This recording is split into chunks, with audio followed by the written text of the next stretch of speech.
ఇంటిలో ఉన్న కూరగాయలు మీ ఫిట్నెస్ ప్రయాణంలో మరపురాని సహాయకులు. అవి శక్తిని పెంచుతాయి, శరీరాన్ని రికవరీ చేయడంలో సాయం చేస్తాయి.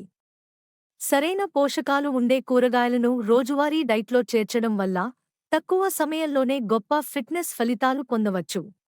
పాలకూరలో ఐరన్ ఎక్కువగా ఉంటుంది, రోజంతా ఎనర్జీ నేను అని నిలుపుతుంది.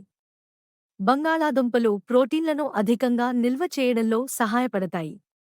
ఇంతేకాదు, బ్రోకోలీ వంటి కూరగాయలు యాంటీఆక్సిడెంట్లలో పుష్కలంగా ఉంటాయి.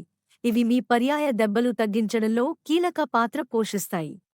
రోజు ప్రతి భోజనంలో కనీసం ఒక కూరగాయ చేర్చండి. ఉదయం పచ్చి పాలకూరతో స్మూతీ, మధ్యాహ్నం బ్రోకోలీతో సలాడ్ లేదా షేక్ చేసుకోండి. వంట ప్రక్రియలు సులభంగా ఉంచి, కావాల్సిన పోషకాలు ఎప్పుడూ మిస్ కావద్దు. మీ శక్తి, ఆరోగ్యం మరియు ఫిట్నెస్ లక్ష్యాలకు కూరగాయలు ఎంత ఉపయోగకరమో ఈ రోజు నుంచే అనుభవించండి. మీ ప్లేట్ను రంగులారేలా మార్చండి, మీ శరీరానికి కావలసిన పోషకాలను అందించండి. ఈ వీడియో నచ్చితే మరిన్ని చిట్కాల కోసం ఫాలో చేయండి మరియు మీ ఫిట్నెస్ స్నేహితుల వివరాలను షేర్ చేయండి.